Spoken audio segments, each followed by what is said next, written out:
Okay, so here we are again with another video to explain my trading day. Okay, so first of all, we started with EU. We're gonna start with EU, where we were having an uptrend, and yesterday it started reversing, not having. Well, maybe it is the breakup structure here, but the point that I like the most is this one. Okay, so yeah, today it started going down, as you can see on M5. Here we have previous daily low, Asia low, and real liquidity on M5, but it was interesting to understand this liquidity here. Okay, so first of all, it started today. As you can see, we took this real liquidity on M5, which it wasn't really important. Really, the real liquidity probably is here. Okay, so yeah, it moved up, and then here, as you can see, we had a lot of buyers here. It broke down, and it reacted here with Asia midline and everything. Okay, so I just pointed this as information. Okay, not really relevant for me, but it's interesting for a continuation. Then we took this real liquidity on M5 that broke the structure, but nothing relevant really. And finally, we broke this that created this high. Okay, well, yeah, this high. So this becomes real liquidity because it broke the previous daily low, the previous Asia low, the real liquidity on M5 that broke this high. And as you can see, it reacted perfectly in the afternoon. Okay, so I just saw this breakup structure to the upside, and I was looking for a buy, but out of timing here, and then it continued going up. This here as a POI. Okay, so then it continued going up, and this afternoon we took this real liquidity on 5 breakup structure and no possibilities.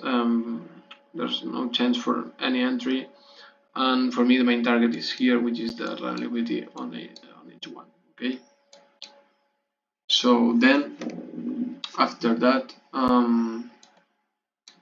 yeah, we're gonna see GU. Here we had an uptrend. Okay, this low was the previous daily low with a reaction, an S&P reaction here. So I could have looked for a sell, but I wasn't sure. I was just waiting for this to be taken, and yeah, and I didn't like this really because the breakout structure was here. Yeah, so it just reacted and it went down. Okay, finally we took this, which is not really, it's relevant liquidity. For me, it could be, as this high is not pretty clear, so it's much more clear this high. So probably for the retail traders, this is the point that created this low. So yeah, probably this reverse is relevant liquidity. So we had this movement to the upside, breakup structure here, and let's see if there's an entry. No entry. Okay, because well, probably this is a POI, but yeah, I wouldn't have entered here, and then it went down. Okay, to take this low again, and I don't know if there's something to the left.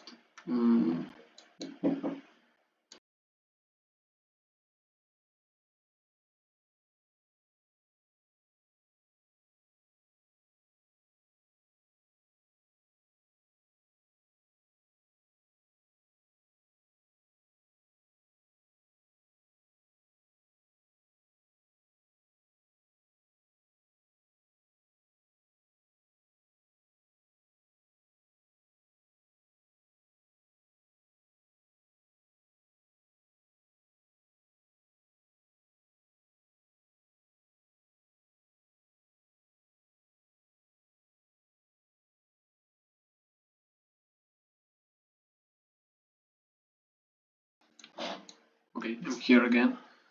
So let's see, USD CHF. USD CHF was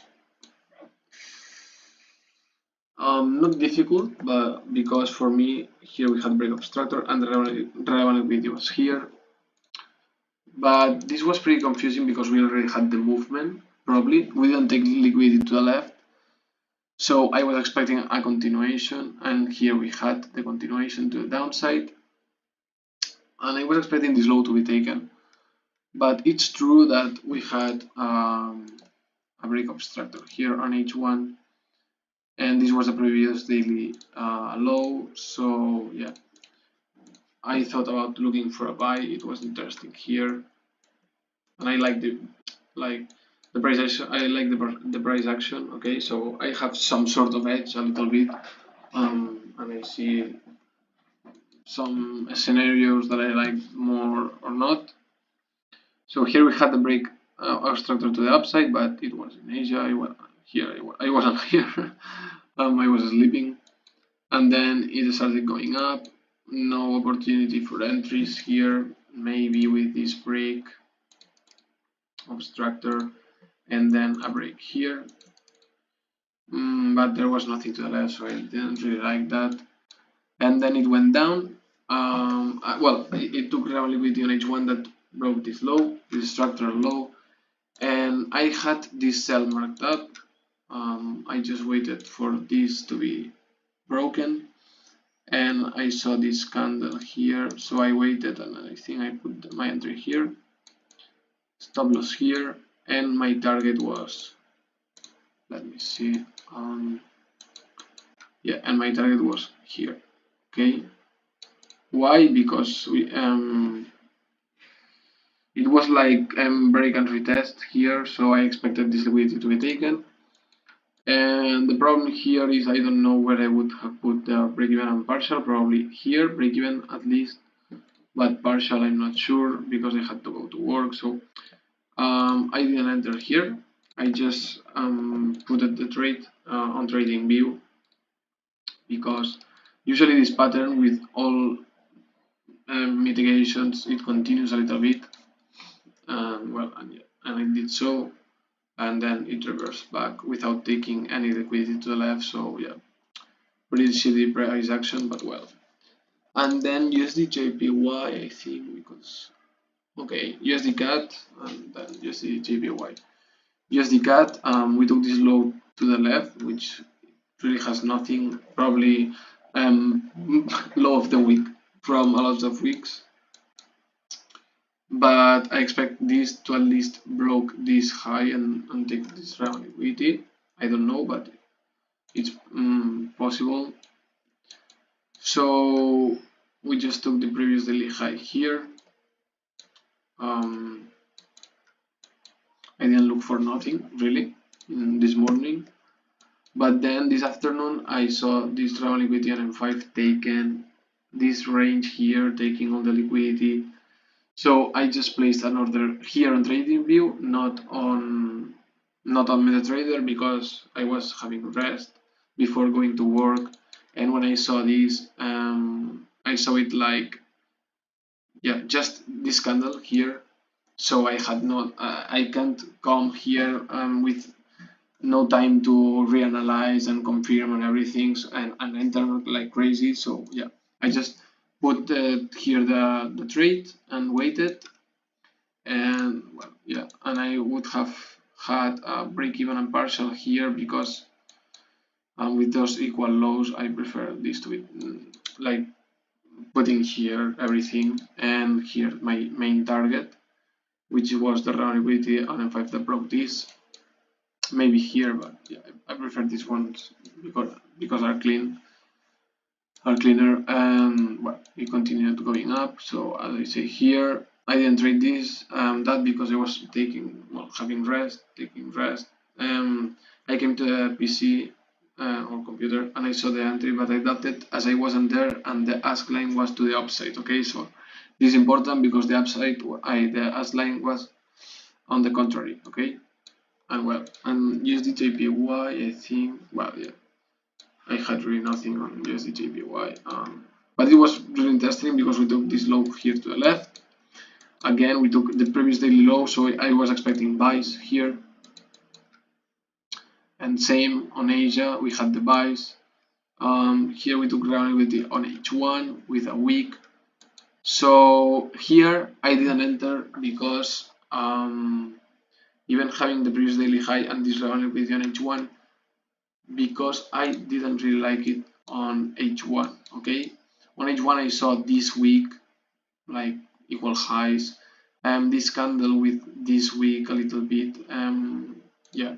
So I know that this pattern usually is a continuation. I don't know why. It's like edge. I saw it so many times that I saw that. So I saw that the H1 and the wicks on M5, and I didn't like that chart, the chart. So I prefer not to enter, and I did it correctly as it continued to going up. As you can see, I was looking for sells. I didn't like sells, but if I have my confirmations, probably have to enter. But I didn't like that. So yeah, I didn't enter. And sometimes edge can help you. I just saw the H1 candles pattern multiple times, and it was more probable to continue than to reverse, in my opinion. So after seeing this, I felt really good, because even that a trade presents, if you are not sure about that, if you doubt, usually it's because of something, and you should trade more in challenges. You should trade the trades that you trust 100%. And I didn't like that. I didn't like the pattern on H1. So yeah, I was really happy, and I'm really happy about not trading this sell here. And then we had this is a pattern, interesting pattern that happens a lot too, because it takes liquidity to the downside and then it goes to the upside. Okay, so this an interesting pattern too, or maybe having this range, boom and boom, and then probably continuation, but well, and yeah, and then lateral. Okay, so pretty interesting day. I didn't trade, my account is the same, but really happy because I'm feeling comfortable not entering the trades that I doubt, and I just take the ones that I really trust and I really like, and this makes me feel much better than taking trades and having profits but I'm not sure with the trade, or having stop losses knowing that I'm not sure with that trade. So yeah, it's just simpler. It's easier if you don't trade. If you don't trade what you don't feel good, it's much easier, and it's an advice that I never really I tried not to do, but my anxiety for trading, I wanted to trade, so I always traded that. But now I feel much better knowing that if I don't want to trade, or I don't feel comfortable, or I doubt, I just don't trade, and yeah, and that's all. Okay, so well, I'm happy about that. That doesn't mean that I won't have stop losses, but I hope that less or fewer. Sorry. So yeah, that's it for today, and see you tomorrow.